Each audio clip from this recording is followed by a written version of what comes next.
Board of Adjustment, right? I said, no planning commission. He goes, That's on the Board of Adjustment 14 years ago. right. So, yeah, that was different. Yeah. Howdy, I'm good, how are you? I'm doing well. See, I have some extra copies. Tony, so what Nice else? to meet you. Sergeant, how are you? Interviews. Good. Does anybody have your? I don't have anything. Oh, you're retired now? 3 weeks now. Give you that because you're the chair. I've got a training and consulting company. I gave Margaret hers. Two companies in Philadelphia and Chicago, so my season starts in about 2 weeks. Oh, Is there sales objectives in there? Yeah. so you're not gonna be actually Yeah, that- retired? No, That's what happens. there's no way I can do Yes. it. I enjoy it too much. I've got one. Okay. All right, Mr. Story, All right, I call the Planning and Zoning Commission meeting to order for February 2024. Time is, 6:36. all right.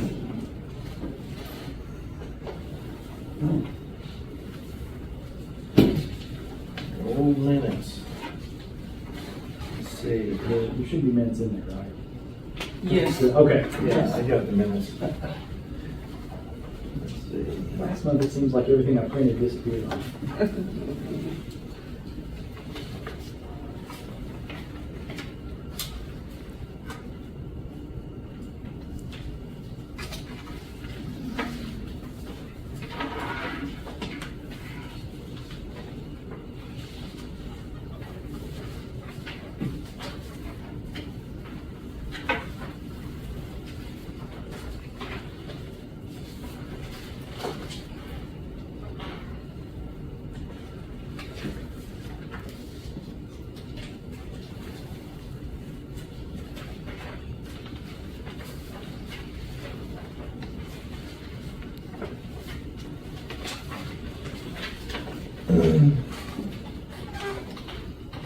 Just stuck this one on this.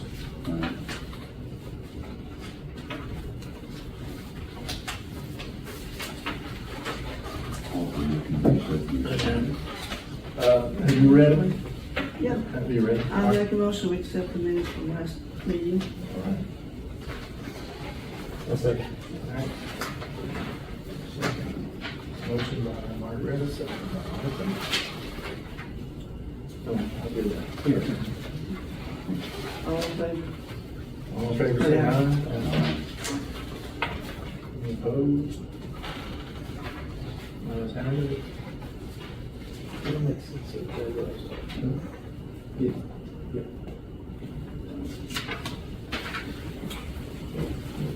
I got one.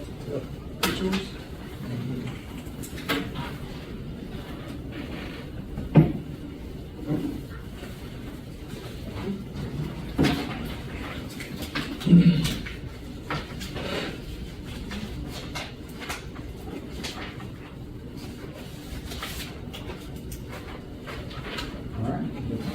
All right, that was it for old business. New business is public comment. Anybody in here got something to say?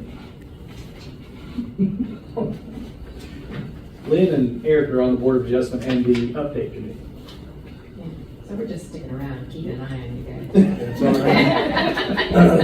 right. I was gonna come keep an eye on you guys, and my wife said, no, you're taking me to eat somewhere, so I missed it. I didn't put this on the agenda, and I should have, but I'll throw it in now in public comment. Did I emailed you all about the HB 55 Yes. training? Okay. So, you don't have to do it that day, but you'll need to do it for sure. And then I still haven't figured out when you all did it last. I'm gonna check with KLC and see what their records, if they've got it.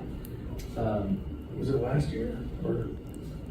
We think it's been 2 years. And was still with us, so it's been. Which that's been a year since she It's left. been gone, yeah, it's I'd say it's been at easily, least a year and a half. yeah. So probably getting close to the 2 years. Yeah. So it doesn't have to be this one, and I'll keep you guys updated. If you can't do this one for, the date doesn't work or whatever, I'll keep you updated on when they come about. There was another one that was in like Paducah or something. was gonna involve like an overnight stay, so we kind of let that one go. This one's a little bit closer, it'd be a little bit more doable as a day trip. Okay. If you think you can and want to plan on doing it, let me know, and next week I'll register everybody. So I need to look and see when, I didn't see that email, but. Well, and here I can give you this too, I printed this out, just so I wouldn't forget to talk about it. Okay. Chris, did you print your monthly report? Yeah, I've got that, I'll pass it out, yeah. I did all that this afternoon. So basically with that, check the date. Did you get it, Margaret, too? I don't know if I got the email or not. Okay. I can't remember if I printed it out and gave it to you. I probably The did. House bill, yeah. Okay, yeah. the HVAC, Yeah, I okay. got that. Just let me know yes or no if you can and want to do it that way. And I'll wait till next week and do it once I've got confirmation from everybody one way or the other. That's a little bit of a trip, but Yeah. it ain't as bad as Paducah. Right. But then we talked about carpooling too, because there's some on the board of adjustment that we can either take the city vehicle and, or, the city will reimburse travel. Yeah, I've got a church van we could use if you want. Oh, okay, yeah, that might. One year we used the DAV van. Oh, really? Yeah, Kent Kirkpatrick drove it, Oh, that's cool. and he was on the board then. Yeah. I think we went to Berea that year. Oh, wow. Yeah. So, but I'd like to, try not to wait too long to get it all confirmed. So, I mean, you don't have to tell me tonight, but if we can get it sorted out by early next week. And like I said, if for some reason you can't, if that date doesn't work, then I'll make sure to keep everybody aware of it when they come up. I was fortunate to be one in Mount Sterling last year, so. That will be the third Thursday. Yeah, I know. So that's the other thing about that we need to talk about is that we'll probably have to move the meetings that day for Board of Adjustment and Planning Commission. They'll probably need to be, we talked about either like the day before or bump it a week or something like that. I'll have to make sure we don't have any other meetings going on. I guess it would depend on the agenda, probably. Yeah. Okay. So, and that's still a couple months out. So as far as like that, we can wait till next month to talk more about the debt, like the. Yeah, and I did have the email. Okay. I found it. All right. So we got that review of the draft of goals and objectives.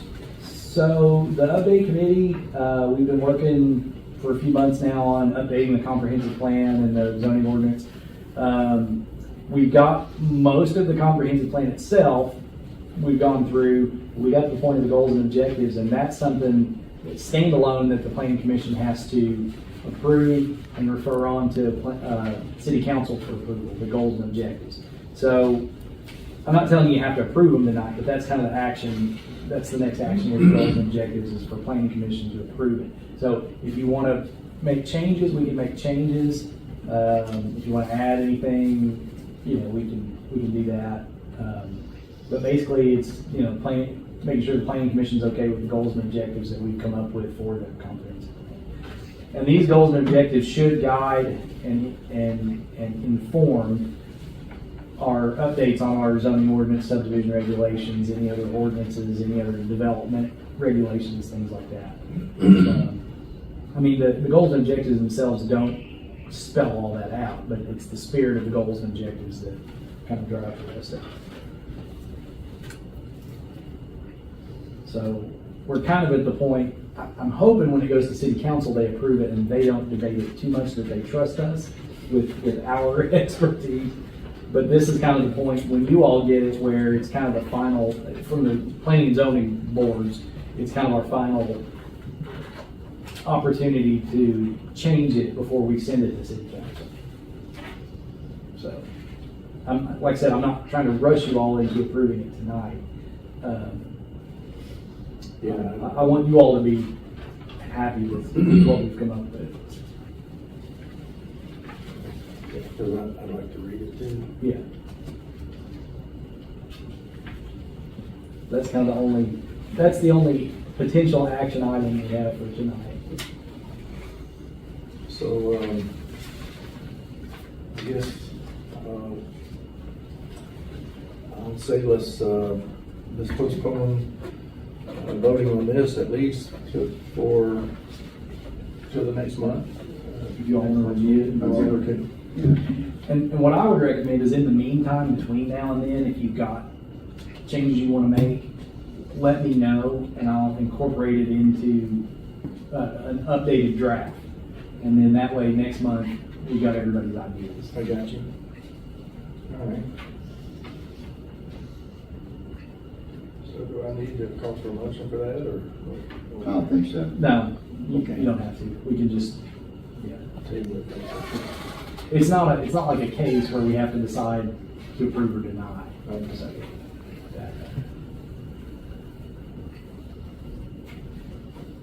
I really like that one go. what's that? Preserve historic structures in Clay City. Does it say Clay City? Yeah, it does. Does it say Clay City? What? No, in the city. In DC, okay. Yeah. I would believe you if I did it. That would be on me. It's not unheard of for me. I heard it read through that. I will promise you, I did not copy and paste that from Clay But City. I like that. Okay.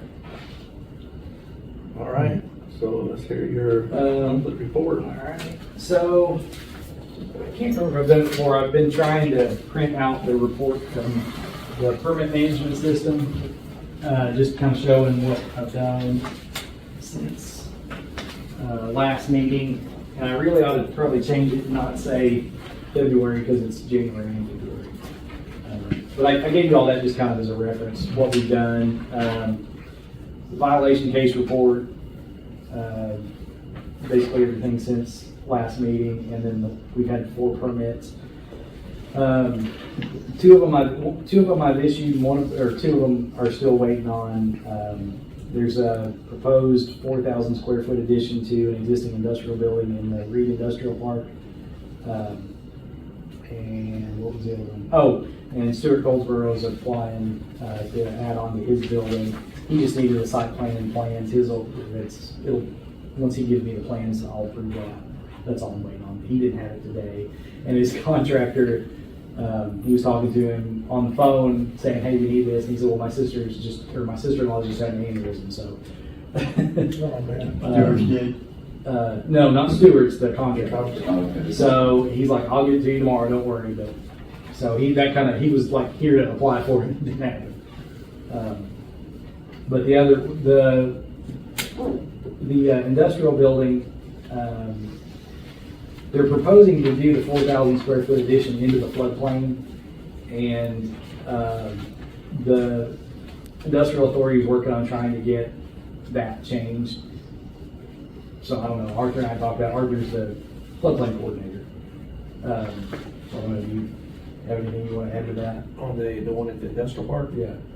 it's not inhabited for anybody to live in. Right. It's a working or / storage building, so as long as the lending institution, We'll get it, yeah. they'll have an underwriter say, you've got to have floodplain insurance. They can opt out of it, which means that FEMA will get the paperwork. They can opt out of it. Once they opt out of it, the one thing I tell everybody is that residential, commercial, whatever, if you opt out of it, you're out of it. If there is a catastrophe that state aid or federal aid comes in to take care of it, you will not get any of that because you've opted out of it completely. And floodplain insurance is expensive. Yes. It's expensive for commercial. What do they do in that building? I don't know exactly. There's Power Deck, and it's the one next to Power Deck, and I can't remember what they do. Right. So, and that, it's just like anybody with a floodplain. They say, I've never seen water get up there. Well, this is based on the 100-year and a 500-year floodplain. And it's worst case scenario when they do these layouts and stuff. So, he could opt out of it. He could ask for a complete revision of the map, and that's going to take time. Right. Or he can, basically he can build it, and as long as he's not in the floodway, Right. because there's a difference between the floodplain and the floodway. Floodway comes from the center of the water source out. You can't build in the floodway because it is a structure that is blocking. But you can build in the floodplain. It's like if we went over here on Church Street and we went to the farm out there and we built a barn. I can build a barn all day long. Don't have to have any floodplain insurance or anything like that. But if I build something down near the river, that's the floodway. You cannot do that because it restricts water flow. It takes up a spot. I can't remember if I asked you, should we have to get a floodplain permit? Yes, he needs to do, because he's actually doing construction in the floodplain. He'll have to do a floodplain permit. That goes on file with us. Okay. Money's collected. I'll leave it on detail. Yeah, absolutely. Cool. Anything else on that? That's what I'll add on that. I think other than the floodplain issue, they're okay to go. They meet all the other requirements on it, so. I had to, TEPCO was down there. Right. And my son works for TEPCO. I basically had to back up off that one and say, somebody else needs to handle this because I can't have a conflict of interest on it. So that was basically handed, I turned that over to the state to handle because I can't, you see what I'm saying? Right. I can't do that. Right. Because he holds a high position at TEPCO. Yeah. I have a question for you. It doesn't pertain to what you've been talking about, but it does pertain to floodplain. Like on the airport road, we can have some houses in the floodplain and some not. How can that be? Well, that's a low-lying area anyway. It's a swamp when they built that. Yeah. When they built that place, they never took into any consideration of putting dirt in there to build it up. So we're automatically in a swamp. Now, the floodplain is based on the 100 and 500 year flood, and we've never seen that. The biggest flood I ever remember was in '78, that the water was crossing Morris Creek Bridge? Morse Creek Bridge, but it is all the way up to Miss Elam's house, rushing across. I was actually with Billy Joe Martin. He was the county judge at the time, and I was a little boy, and it was me and Joe Martin with him. And I remember the water, and that's not even close to 100 or 500 year flood. If we have a 100 or 500 year flood, it's catastrophic. So with that being said, parts of that, and this is all, the old floodplain maps were drawn just based on eyesight. The new ones are based on satellite and where it would go on the low-lying areas. When you can go into a certain part of the airport subdivision and it's not in the floodplain, that's because its base flood elevation is above. As long as it's above, that's all that matters. If you go into another part, like say on the other side of the runway, it goes down. Everything is draining towards the river. Right. So as you drain, as it moves towards the river, what does it do? It drops. So you're in the floodplain. I've had people opt out in airport, but I tell them that if you opt out, you get no assistance if this is wiped out completely in a catastrophic flood. And your insurance, what people don't understand also, is that your homeowner's insurance does not cover flood. That is completely separate. Most people don't know that until after they have mud in their basement or in their house. And hopefully that they declared a state of emergency because funding comes into play in that to help you. Yeah. But anybody can opt out. The final decision is made by FEMA. But I will tell anybody that does a LOMA, which is an amendment or a LOMWER, which is a revision, that FEMA is backed up. Anytime there is a catastrophic event, hurricanes, anything like that, you can guarantee that when it's a bad one, that all of the people who are working for FEMA are working on that event. So everything that's in everything that's in DC it's in line. Yeah. I have seen stuff clear within a month, and I've seen stuff clear in 10 months to a year. They don't get in a hurry. So, did that answer your question? Yes, it did, thank you. Because the worst thing about the city of Stanton, there's two good things. There's one good thing and one bad thing. I've lived here for 53 years. When you drive down the Mountain Parkway and you crest that hill there at Hatton Creek, and you come up and you overlook and you come into Stanton at exit 22, it opens up to a big valley. The worst, we were dealt a good thing and a bad thing. We were dealt beauty, but we were dealt a river bottom. Oh, yeah. And the city started Beaver Pond. Beaver Pond basically is a swamp. Yeah. And if you look, I grew up on Washington Street. Everything from Washington Street over to Main Street, going toward Railroad Street, and going back from Washington Street back to Strange Street is a swamp. It was never dirt put in or anything like that. And your crawl spaces were this big. So it's anything that, it's like when we get into planning and stuff, if anybody goes to build something, they need to build it up to where it drains away from the house. Yeah. We're talking about drainage. Oh, yeah. One of the biggest things with the city, we've talked about with the mayor, is our culverts are all stopped up. From a floodplain side of it, two things. Flash flood, it happens, water can't go somewhere quick enough. Right. We have to deal with it rising and flooding on Main Street, College Avenue, Washington Street, places like that. Airport. A low rising flood is where the culverts come into play. That's where catch basins and subdivisions, new subdivisions come into play. That's where we have to, if you were talking about someone in airport, I think Tipton, from the last one I heard was talking about. Oh, Marty Tipton. Marty Tipton. Remodel that house. Anytime that you do something from now on, if somebody is like doing something, and it's a full-blown, I can't say this, we need to put something where that drainage comes into play.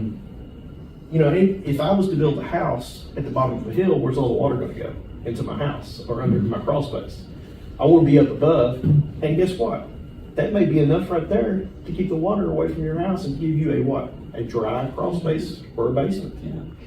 So we're already behind the 8 ball because we're in a swamp. And when it floods here, sometimes it floods and it goes away quickly. Sometimes it floods and hangs around. And sometimes places stay wet from spring until winter under the crawl spaces and all these places. I walked it one time from an airport subdivision all the way to the river, and it needs to be a completely new drainage system because we actually get over into the county side of it. I walked it from there back toward H.C. Derrickson's farm, all the way back. I'm talking not on the roadway. I'm talking the actual drainage coming from, was it Greenway Drive? On the corner down there. And what's the last street on, you go to the end of the airport, hang a right. Is it Plum? Yeah,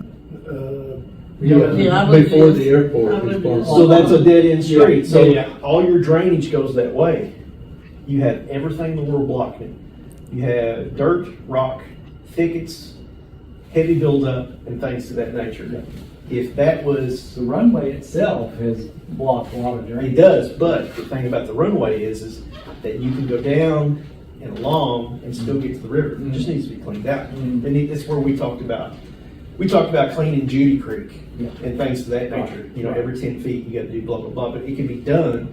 But something like that that's an operation that could be either, now, it's too big for the city to do it with backhoes. And it's too small for, something that is ginormous. But in order to get water out of our airport, it has to have somewhere to go. Because if we have 4 to 5 inch rain, that place is just flooded up there. Yeah, I thought they were gonna work on that, not too. Well, there's an I&I project for the sewer, and that's in the works, but that isn't necessarily going to address all the No, issues. because- Drainage. The sewer, storm drain, we talk storm drain stuff, like in the city of Lexington, storm drain and sewer are two completely different things. Yeah. Storm drain, city of Lexington had to pay a huge fine because they wouldn't do their storm drain project correctly, because they were allowing stuff to get into the storm drains. The problem with the airport subdivision is we're still below the word water, where's it gonna go? Yeah. And it would basically have to be a pumping station that would pump it out.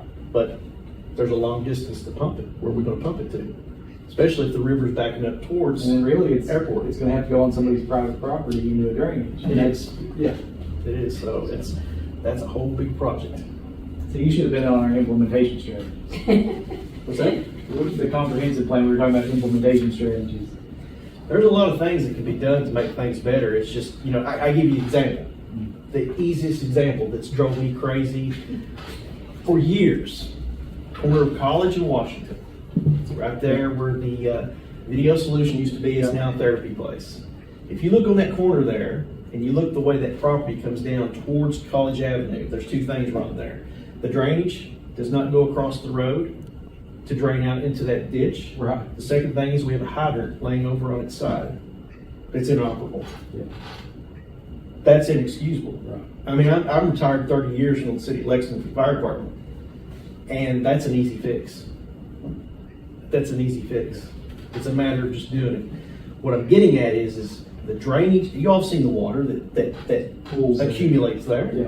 and it stays there for the longest time Yeah. because it's not been correctly fixed. And that is a state road. Yeah. Anytime there's a courthouse, it's a state road going in front of it. So it's a state road going that way. College Avenue, state road. Yeah. So we're getting into a state project. Right. Now, I remember 14 years ago when I was on the, what was it, Board of Adjustments? Was it 14 years ago? Yeah, I think so. Yeah. I was asking then about it. Yeah. But we had someone who was a supervisor at the state highway garage that lived in another county who didn't care about Powell County. Right. And that's why we couldn't get things done. The other thing is it's a project that has to do with the road. Mm-hmm. You gotta get money, you gotta wait on it. And what is that, 3-4 years away? Well, they did a 2015, they did an intersection study all of District 10. That was one of the intersections that was identified that needed to be fixed. That one and, what was the one that did get fixed? Oh, the Easy Stop in Clay City. That was all part of the same study. The Easy Stop was prioritized over the one there, and then the airport intersection at White Avenue and Airport Road. Sure. All that, they did a study. Those were the three big ones in Powell County. I think there was one more somewhere. But there is a project profile for that, drawings. So that's good, everything. that's already done. Right. So one thing is They need funding. I always pay attention to detail, especially as a kid. And I remember being a kid where the China Walk is, used to be best way. Yeah. Out on that corner, yeah, I think it's been paved over in the parking lot, but out on that corner was about a 4x4 grate Mhm. that went to the water and crossed the road for that parking lot. It's either stopped up, covered up, or whatever. Yeah. Now, if you go out to College Avenue, like you're going east on College Avenue, you gotta think about this. They knew that area was prone to flooding because they built 15 up above. Right. And now we've got our deep ditches that catch all the runoff. Well, what does it do? It puts water into the area in front of the runway on that side. Mhm. It puts it into the church down on that area. It puts it into, what's his name? Dixie Locker's house. and listen, the only Yeah. people that were smart enough, and I'm not going to say smart enough because it was a lot of those facilities were already there, or there was no real enforcement to say, hey, Back, you know, that far back, it wasn't in. when they built that up to build the car wash, which is now a storage unit area, and they built it up for Save-A-Lot, they were smart because when they built that, their underwriters for who, their financing institution said, you can't build in the floodplain, but you can raise it. Yeah. Now, the worst part about it was that's in the floodplain, and when they raised it, It caused the it water, caused the water to go somewhere. somewhere else because they didn't do a study, environmental study on it. You have to do an environmental study on stuff like that. Anytime you build something, somebody has to look at it. I don't look at it because I let somebody from Frankfurt look at it because it's two sets of eyes, local and state, and there's two signatures, mine and theirs, that approve it based on a engineer Right. or a certified land surveyor with a certificate. So there's a lot of things that goes into it. I know it's a long answer for your question, but it's true. I mean, listen, you go toward the high school, if we got problems on that end of water, we ain't got nothing else to worry about because we're all screwed. But down on that end, you got to think Stanton from Welch's Cut is a bowl. Yeah. Yeah. That's all it is.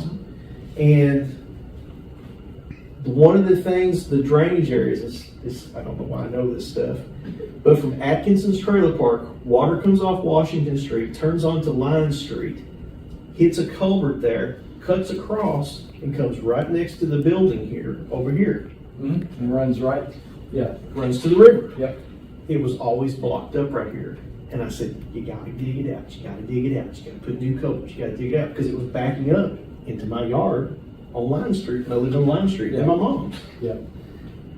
They finally dug it out, and it doesn't do that anymore. It's little things like that, tracing things out. The first thing is for the city, let me throw this out there, and I'm gonna shut up about it. You have to dig your ditches out, and don't just dig them out.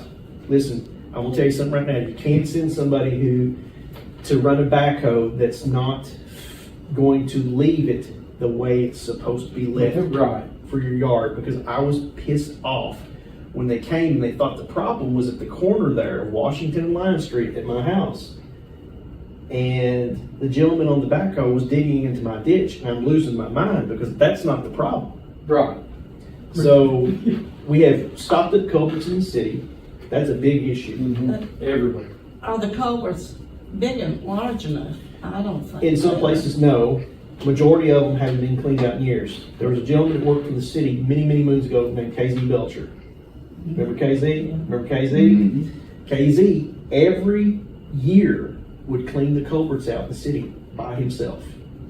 By himself. And we have never done it since. The day he stopped is the day it stopped It's altogether. been 25 years now. I'd say more. It's been a while. And it shows. I mean, you go out It and does. you can tell a lot of them are just buried. Like, Well, when people build a house, build a driveway, they don't think about the flow of gallons per second coming through an area in a ditch. You think just throw a culvert in there. You know, I saw a culvert that was thrown out here on Maple Street in front of the house at the three-way stop. And they dug it up, and I'm standing there in the driveway because I had pulled in there for something else, and they're digging it, throw a culvert in and put gravel over it because the person who lived there wanted a driveway there. Well, it was going to nowhere. They completely blocked up everything. Yeah. So the biggest problem is that we haven't had enforcement. We've had people who are not educated on the fact, and there's nothing wrong with being uneducated because you can be taught easily. You know, everybody's ignorant. I had no clue how to fight fire at 15 years old, but now I'm retired. You know what I'm saying? You can be taught, and that's all it is education. Right. It's never been enforced. We haven't been educated, and it's never been checks and balances because you have to stay on top of people and get things done. And the last thing is you have to evaluate, is it working? right. Right. And it's just like anything we do, you develop something, you stay on top of it, it's easy after that. Did I answer your question? Chris, Yeah. Dewey Clay and Delta Campbell, Mm-hmm. did they get rid of their bees? Or did you okay that? They did not.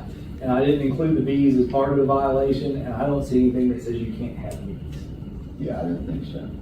The animal They have ordinance, them in big cities. the animal ordinance doesn't address it at all. Yeah. So, you know, I don't think we have any, we wouldn't have any grounds to tell them to get rid of the bees. Yeah. It was but now, the chickens and turkeys were, I mean, it's, Had to go. yeah, that's. Did they get rid of them? He said he did. I have been told I need to go and verify. So I need to go over to the jail. Are they just running wild or something? Yeah, they were free ranging, and yeah. Well, and the mayor, somebody talked to the mayor, and I don't know who it was. Somebody talked to the mayor, so the mayor had me check into it.